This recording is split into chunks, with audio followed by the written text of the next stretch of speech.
Charles, you are back from your glamorous hut life vacation back in the residential library there. How are you?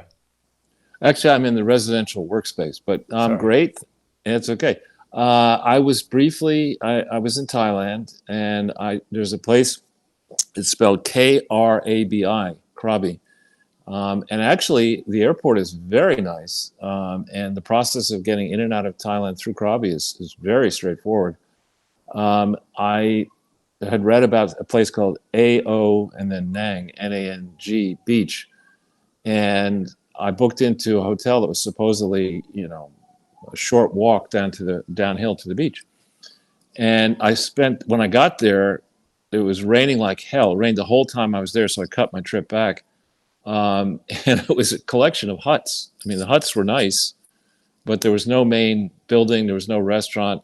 And the first several days I got there, I was nervous about where I was and didn't want to go out at night. So I just basically went to a 7-Eleven and bought ham and cheese and crackers.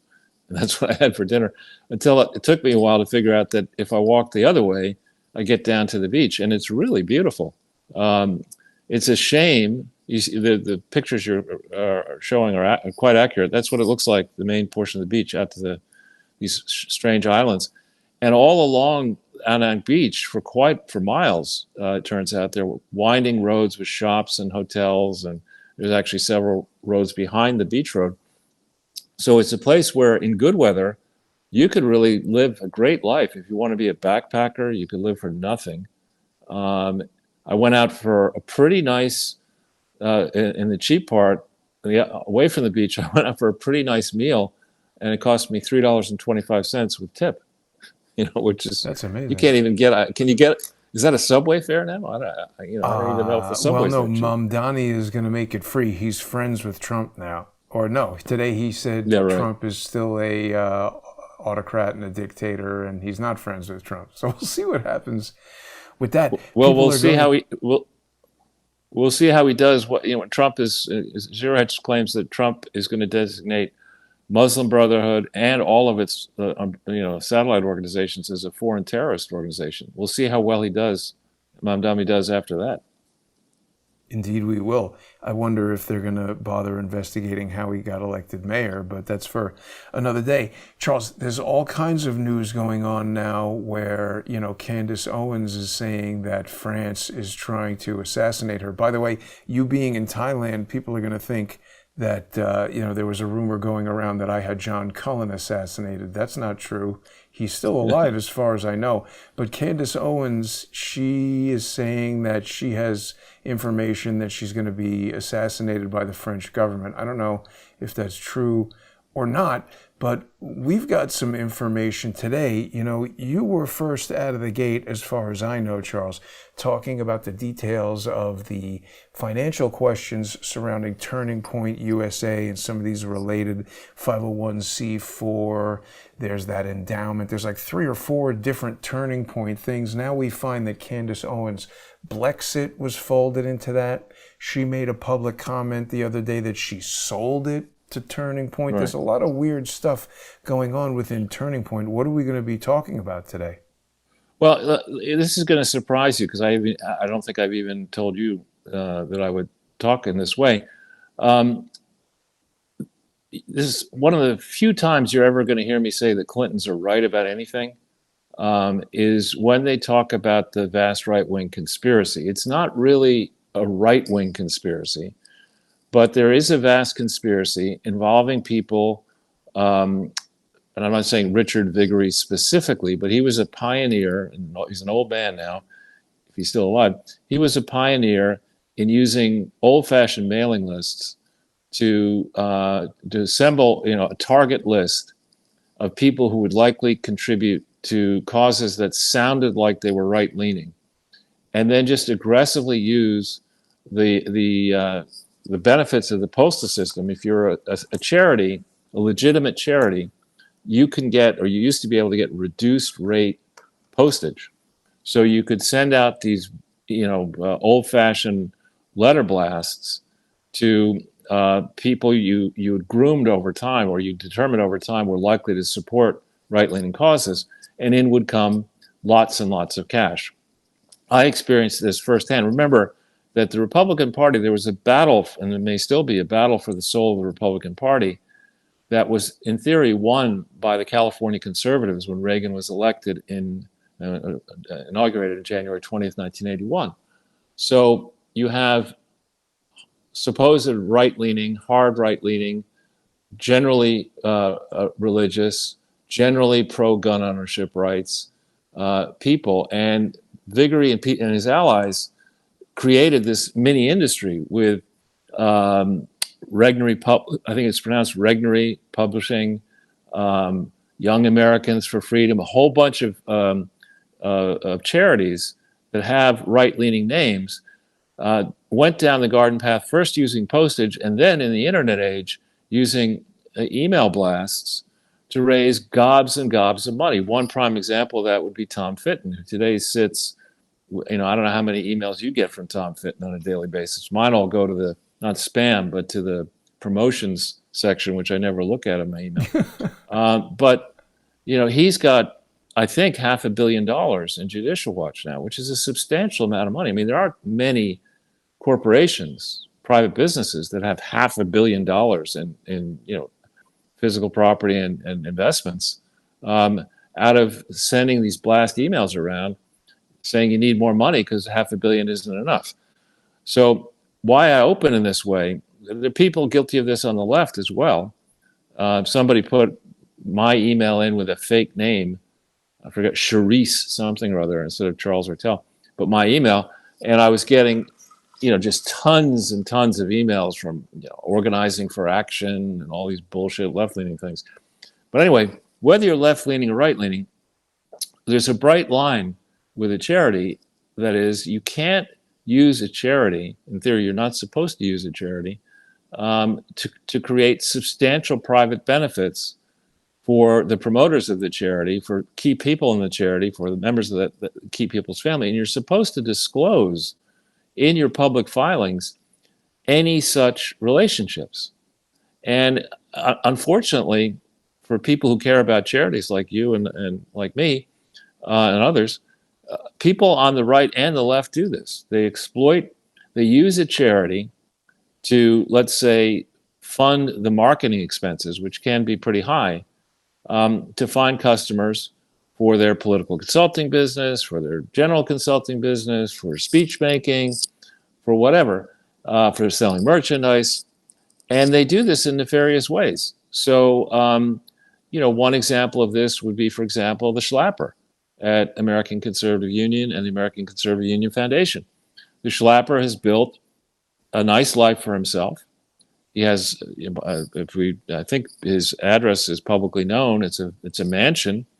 He's got 5 children, and he's built this gigantic political consulting business, which he has people come through CPAC, and they see the magic of CPAC. They see the power of CPAC to promote and burnish a candidate. Generally speaking, if you can't win the Republican nomination without winning the poll, the CPAC poll. And the IRS has not, CPAC has never, to my knowledge, produced financial statements explaining what CPAC alone does, that convention, the various conventions. What does each convention cost? What's the revenue? What are the sources of revenue? What's the profitability of that convention? And then how much business is created for the people who are on, what's it called, Radio Alley or Media Alley or whatever it is? Something like that. How much private benefit is created by all that? And I remember watching Steve Bannon in the early days of War Room. He was talking to Matt Gaetz, and Matt Gaetz had the 2 p.m. speaking spot on the prime day of the CPAC convention, whenever that is. And Gaetz and Bannon were going back and forth. They quote how valuable that speaking spot is, i.e., you might be willing to contribute a certain amount of money to American Conservative Union Foundation or organization to put yourself in line to get that prime speaking spot. So, either the people at the IRS have been told, listen, folks on both sides of the aisle do this, and it's a swamp, and we can't fix it, and we don't want to fix it because we're the uniparty. That's one. The directives have gone down. Don't you look at this? Or the people they put in there are, let's get the people who are dumber than Pete Boot, Edge, and Jasmine. I got no rocket in my crocket, and put them in charge of the tax exempt division of the IRS. But it's just clear to me that people on the right and the left exploit the laxity, let's just say, in the IRS and in the state equivalents of the IRS, and are using too many nominally tax exempt entities to line their own pockets. So that's why, I've said in the beginning, when you see somebody who is spending time managing other people's money and their own money in a hedge fund, let's say, they should not also be running a charity. You can't, in my view, you can't do both things well at the same time. And there are too many conflicts. So when, the typical test, I was in the business of managing other people's money long ago, and the investors did not want to see, you take money from them. They don't want to hear about your vacations and your parties and your other activities. They want you to invest the money they gave you, 100%. That's what you should be doing. And you don't have time to do that and to run a charity. And I think in this idea that I remember the first time I got involved in a charity, I was told, don't worry about it. You don't really. And then I read about the liability. A director, a trustee of a charity has liability. You owe duties of care, loyalty, and obedience to the charity, not to your hedge fund. And you got to put your duties, and you got to take care of your duties to the charity ahead of your duties to your investors. And I don't think that conflict is reconcilable. So when I see, and you're good at spotting patterns too, when I see young people who didn't go to college, and again, going to college for me is about going to a new level of competition. It's like going from a top amateur into a professional in a sport. There's a real difference, generally speaking, in the quality of play. And it's a much tougher thing. So when you go from being a star at your high school, whether it's Phillips Exeter or some public school in a rural portion of America, yes, you've hit the lights out against people your own age in a limited talent pool. When you go onto a university campus, it's a different thing. First of all, you're probably going to go into classes with seniors, which most people in high school don't do. They stay in their year. And there's a big physical maturation process that goes on between, let's say, my father entered Yale at 17. I entered at 18. But, going from 18 to 22, your bodies change. You grow. Actually, you still grow physically. And if you don't go through that experience, I'm not saying you're worse off for it. But when you see suspicious charities and a common pattern that the person involved dropped out of college or didn't go to college, Charlie Kirk being one example, Candace Owens being another. When you see in Project Veritas, that thing being started when O'Keefe was very young. And then you think about what is... I think was in college. He got upset at the college for having Lucky Charms there. But if I can add one thing, Charles, because I think you shared this with me offline, and I want to make sure that our audience doesn't think that you're being pretentious and you're some super pro college person, because I do agree with the things that you're saying, and they actually translate to my experience in NYU Film School. I was the only freshman in an animation class where the TA got all pissed off that I didn't know how to use a particular type of Mitchell camera, because he's like, oh my God, they let a freshman in this class. So it still had that kind of competition thing going on. But I think, and I'm not trying to speak for you, but I think that part of this issue is that these charities are so college focused, and these are people who don't have that college experience. It's not that college is the most important thing in the world, but it's a little suspicious that they're so focused on college and didn't go. Right. And so in college as well, the pool of people who decides to go to college these days is probably already rich And compared to the average mortal in America, most Americans are actually on world scale rich, but inside the country, the group that goes to college already has some money in the family or in relatives and is poised in theory to do better than the average bear going forward. So why is that important? That is a prime marketing group, a prime audience. And grifters understand that. I remember being besieged with offers for credit cards in college. And, I thought, I don't have an income. Why would somebody give me a credit card? And the answer is because you want to lock people in to the debt finance consumerist bias and wean them away from the path to truly accumulating wealth, which is to be debt free and live within your means. But anyway, there are many, many grifters around charities, which is why I believe the charity laws were written in principle the way they're written, that there should be a charity, the operation of a charity may not create more than, quote, an insubstantial private gain for the people involved in the charity, and their donors and founders. Now, insubstantial has been held in other decisions to be an amount less than several $100s. So Bill and Hillary, as a flagrant example, are technically bankrupt in January 20th, 2001. And then Bill gets his advance, 15 million bucks or whatever it was for writing My Life, whatever it's called. And then he's just morally bankrupt. and Hillary, prior to that, as First Lady, had gotten a large advance for writing one of the stupidest books ever published. It takes a village to raise a child. That's why across the poor, the fourth and fifth world, that's why all those children are doing so well, having been raised by villages. That's why we need USAID, because letting villages raise children works so well. I mean, she gets that book published, and actually is about to do her book tour, I think, for that stupid book, when she gets grilled by, I think it might have been Comey, but for all the messing that Bill was doing, carrying Bibles to church and then chasing interns around the Resolute desk into the side office there in the White House, in the Oval Office. Because the Clintons never defaced the Oval Office the way the Trumps are, using private funds to build a ballroom. That's so much worse than playing tonsil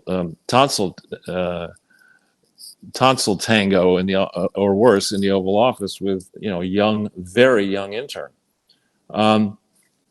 So back on these charities, a lot of people I know get involved in charities and are told, well, don't worry about it. The executive director takes care of everything, and you don't even have to read the paperwork. That's not right. You're not discharging your duties of care. So what we'll get into this, I think it's best done in the paid section in detail. But Candace Owens has done some good work. I applauded her work on analyzing how Kamala Harris, quote, became black. That was very well done. But she's getting sloppy, and in particular, she's very sloppy with her own charity, Blexit, which she claims to have sold. That is not what her lawyers filed paperwork declaring under penalties of perjury on her behalf. And unfortunately for her, this paperwork is available in the public domain. And I think, Jason, you said you're going to somehow make a link available to some of it off the show notes eventually, if possible. But so people get involved with charities that get possessive of them, and charities are not meant to be run by one family forever. They're supposed, in particular, if they're what's called a 170B1A6 public charity, that charity stands in the shoes of government, and that sort of charity, and is supposed to have a board, according to IRS regulations and interpretations, that is broadly representative of the public at large. You can't take a 170B1A6 public charity, which I don't know if it still has it, but it used to have the benefit that you can write off a higher percentage of your income in donations to a public charity than you can to a private foundation. So that's a real tangible monetary benefit that donors to public charities get. And if you create a public charity and then abuse your duties of loyalty, obedience, and care, as the Clintons have done, and allow your charities to register all over the United States on the basis of fraudulent documents that omit to disclose material defects in the charity, such as the charity not having bylaws, not having amended its articles, having been punished in numerous jurisdictions for bad fundraising. In the case of the Clinton Foundation, it solicits around the world. And across the United States, an overwhelming majority of states require that you fill out paperwork. In New York, for example, you've got to fill out, if you want to solicit in New York, before you ask for a penny, you've got to solicit, you've got to explain, your chair, who give us your bylaws, give us your articles. Where else are you registered? Have you ever been disciplined? Has anyone ever been disciplined? And all of the Clinton Foundation filings for this are false and materially misleading. So in the case of Blexit, which was, I think, a good idea, that charity did get organized in, I believe, incorporated anyway, in late 2018. It got a tax exemption letter, conditional tax exemption letter, back to 2018. Well, we'll go and check momentarily in the paid version. We're going to go and check and see whether they filed 990s for 2019, 2020, and what exactly did they do in California, as one example. What did they do in New York? And don't tell me you raised a lot of money in America, but you never registered, but you never solicited in New York or California. Those are two places with very high tax rates, with wealthy people in them who are always looking to make donations. And just don't even try to pretend that you didn't raise money off those two in those two states. If you did, why didn't you register? Now, Charles, let me just add, because a lot of people have been saying, oh, Jason, you're upset that Candace Owens didn't look at your information, so now you're trying to take her down. That's not true at all, actually. I was a little bit surprised that Candace Owens did not look at any of the important evidence that I raised in the Charlie Kirk murder, not because of me, but because here we have someone who is saying, oh, Charlie Kirk, I do believe they were very good friends. You see the videos of them together. There's genuine love between them, I think. And I just was very surprised that tweets and posts I was putting out were getting 1 and 2 million views. I appeared on Redacted. It's just hard to imagine that somebody who was looking into Charlie Kirk the first 2-3 weeks after he was killed would not have seen that and would not have found it sufficiently important to look at the information, not to look at me. That made me quite suspicious. Then we had, over the weekend or last week, this DD guy has a podcast where he brought on someone who I think seems very competent to me, this guy Brian, who's an independent auditor, who raised a lot of really good points, sort of playing off of the show that you and I did maybe about a month after Charlie Kirk was killed. You had basically, just out of your own curiosity, as far as I recall, started looking into what was going on there at Turning Point, and you brought to my attention the Turning Point endowment and all this other screwy stuff they had going on within Turning Point. It was from that DD's podcast that I heard about Blexit, and what was double interesting about it is I don't think DD's podcast got 1 million views. I don't think it happened a week or two after Charlie Kirk was murdered. I don't think it was talking about U.S. Army ISR jets or possible drones or all the other things that I was talking about. But yet Candace Owens personally responded to him to kind of dress him down and say, oh, no, I don't run a nonprofit. I sold it to Turning Point. And then a lot of people who didn't seem to really know anything about what they're talking about really at all started attacking me on X, not attacking me so much as just defending Candace like she's the Queen of England or something, where they're saying, oh, well, she probably sold the trademarks or something. This is her response to Dee Dee right here. I screen captured it. She says, I sold Blexit to Turning Point years ago and never made any controversial money. Well, you've taught me, Charles, that it's not just about making money. It's any kind of pecuniary benefit that could include marketing and boosting of her podcast, boosting of her profile. All these people come in here and start telling me about what I'm doing wrong. She didn't sell the trademark because the trademark is a dead application that never existed. It seems to have been the trademark for Blexit is being applied for by something called Candace Owens LLC. So the question of who may or may not be getting personal pecuniary benefits from all of these nonprofits and charities and wonderful things surrounding Charlie Kirk. And we're also going to talk about something else that Brian brought up with this why Refy. We sort of buried our own lead because that's, live and let Refy. Brian brought up a lot of good things in that DD's podcast. Yeah.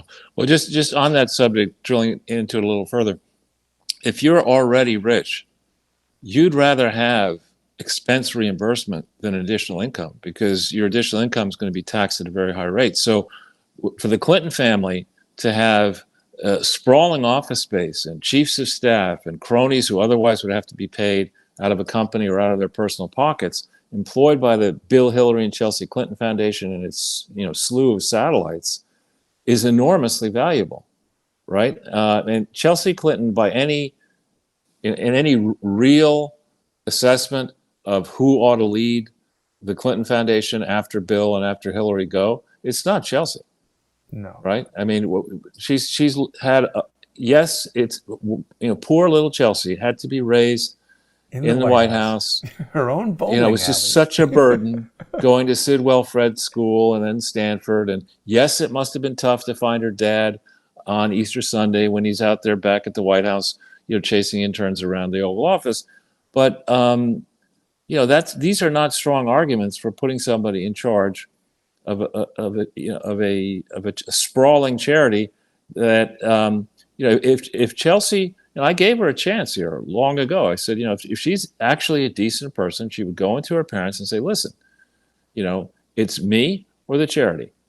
Okay, you cannot continue to run the charity this way. You have to have, from April 25th, 2005 until November 2nd, 2013, there were no bylaws for this charity.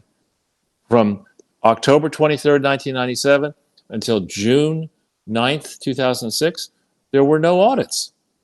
Nobody knows. Let me pause you here because we're running up against the clock and we're going to continue this conversation in the First Amendment Forum. But it seems that the principles of these things are perhaps blissfully ignorant of some of the facts about their own charities. So people are going to be able to join us right now on crowdsourcethetruth.substack.com and subscribestar.com and patreon.com/crowdsourcethetruth. Everybody who follows me on X at JG_CSTT can subscribe to get the sponsor exclusive content.